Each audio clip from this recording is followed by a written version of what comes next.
Hello hi नमस्ते स्वागत छ हाम्रो पूर्वेली किचनमा। तपाईहरु पनि सन्चो सुविस्ता नै हुनुहुन्छ होला। आज के रेसिपी लिएर आयो होला भनेर त पक्कै पनि तपाईहरुले थम्बनेल हेरेर थाहा पाइसक्नु भएको छ। र आज म आएको छु सुँगुरको मासु र सागको रेसिपी लिएर। सुँगुरको मासु र साग बनाउन लागेको है त।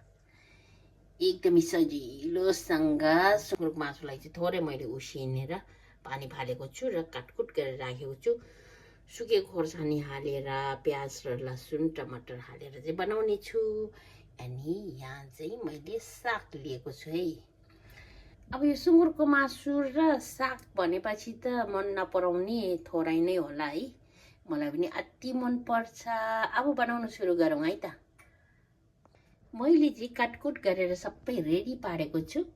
अब चाहिँ छिटो छिटो बनाएर चाहिँ खानासँग खाने। आज चाहिँ झोल भएको चाहिँ बनाउँछु है म। सुँगुरको मासु र साग चाहिँ झोल भएको गाउँले पाराले चाहिँ बनाउँछु। मसला ससला केही नहालिकन थोरै तेल हालिदिउँ। सुँगुरको मासुलाई नटाँसोस् भनेर चाहिँ थोरै तेल चाहिँ धेरै हाल्दिनँ। मासुबाट बोसो निस्किन्छ, त्यही कारण म चाहिँ एकैचोटि हालिदिन्छु है यो, किनभने डढ्यो पटपटै गर्छ है। अनि म चाहिँ एकैचोटि हालिदिन्छु यो। अनि चाहिँ मजाले खारिन लाउँछु। यसरी बनाउँदाखेरि पनि मिठो हुन्छ है। टमाटर चाहिँ थोरै पछि हालिदिन्छु। अनि यसरी यो एकदमै सजिलोसँग छिट्टो मिठो बनाएर खान्छु। अब चाहिँ हामीले यो सुँगुरको मासु र प्याज अनि लसुन अनि खोर्सानी मजाले सानो आँचमा भुट्नुपर्छ। त्यो सँगसँगै हामीले नुन र बेसार पनि हालिदिने।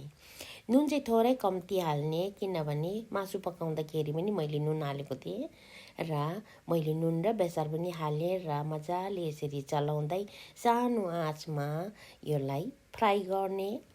अनि त्यो सँगसँगै अब टमाटरलाई पनि हाल्ने बेला भयो। मैले टमाटर एउटा काटेर चाहिँ 4 टुक्रा गरेर हालेको छु। म चाहिँ बोक्रा फाल्ने भएकोले चाहिँ त्यही कारण मैले टमाटर चाहिँ ठुलो ठुलो काटेको छु र मजाले फ्राई गर्ने। टमाटरलाई चाहिँ यसरी नै फ्राई गर्दा राम्रो हुन्छ। र अनि यसरी मजाले फ्राई भइसकेपछि रातो रातो हुनु थालेपछि चाहिँ प्याज पनि खरिसकेको छ अनि मासु पनि खरिसकेको छ। अब चाहिँ सागलाई ओइराइदिने है त। सागको पानी चाहिँ पुरै तर्किसकेको छ र त्यसकारण एकदमै सानो आँच गरेर चाहिँ पकाउनुपर्छ है हामीले। एकदमै मिठो हुन्छ यसरी पकाउँदा पनि। र मैले सागलाई ओइराएर चाहिँ एकचोटि मजाले चलाएर चाहिँ छोपिदिने।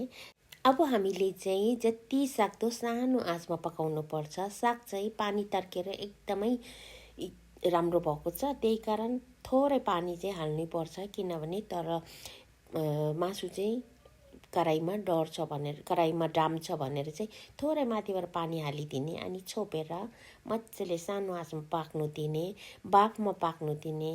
यो तोरीको साग चाहिँ एकदमै टेस्ट हुन्छ, किनभने थोरै थोरै फुल्नु आँटेको छ, कोपिला बसिसकेको छ, त्यही कारण टुकुछ धेरै। त्यही कारण चाहिँ यो तोरीको साग चाहिँ एकदमै टेस्टी हुन्छ। मैले छोपी पनि सकेँ र छोपेर फेरि एकछिन राखेर चाहिँ एकछिन पाक्नु दिएर हेर्दाखेरि टमाटर पनि लपक्क भइसकेको छ। र अनि टमाटरको बोक्रा चाहिँ फाल्ने बेला भइसकेको छ। मैले थोरै माथिबाट खिच्याएर चाहिँ बोक्रा चाहिँ फाल्ने गरेको छु। तपाईँहरूलाई मनपर्छ भने यतिकै राखिदिँदा पनि हुन्छ, सानो गरेर काटेर टमाटर पकाउँदा पनि हुन्छ।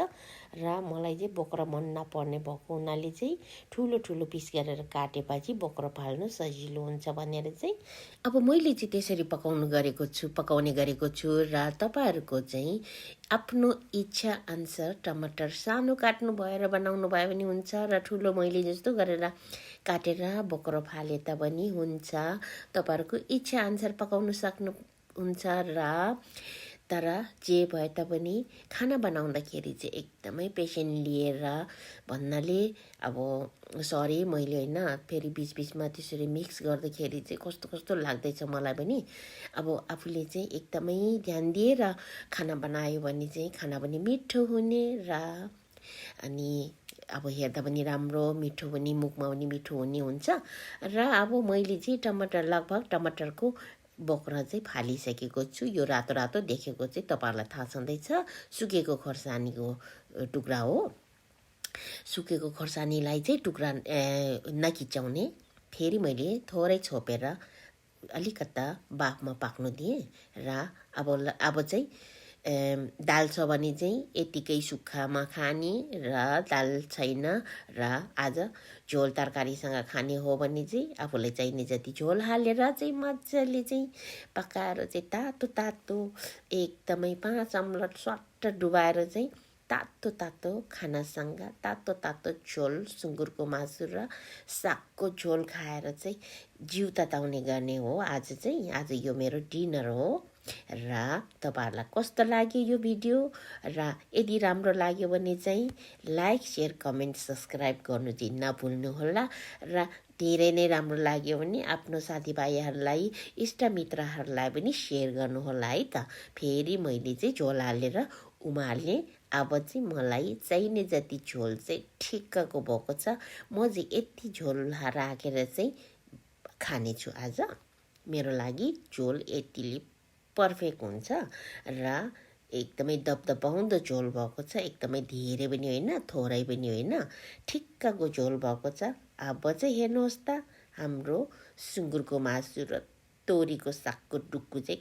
कस्तो भएको छ एकदमै पर्फेक्ट भएको छ खौँ लाग्दो भएको छ पक्का पनि तपाईहरुको मुखमा पनि रियाल आयो होला है मलाई पनि एकदमै मिठो बास्ना आइरहेछ चाखेर हेरौँ है त नुन चाखौँ र टेस्ट कस्तो भयो चाखेर हेरौँ नुन पनि पर्फेक्ट भएको छ नुन हाल्नु नपर्ने भएको छ र अब चाहिँ खानुलाई रेडी भइसक्यो पाकिसकेको छ मैले ग्यास पनि अफ गरिसकेको छु र एकछिन तपाईहरुलाई चलाएर देखाउने छु हेर्नुहोस् त मेरो मुखबाट त अहिले नै एकदमै मुख रसाइसकेको छ मेरो मुख चाहिँ रसाइसकेको छ र एकछिन छोपेर म चाहिँ राखिदिन्छु अनि एउटा बलमा सर्भ गरिदिन्छु हेर्नुहोस् त हाम्रो तरकारी रेडी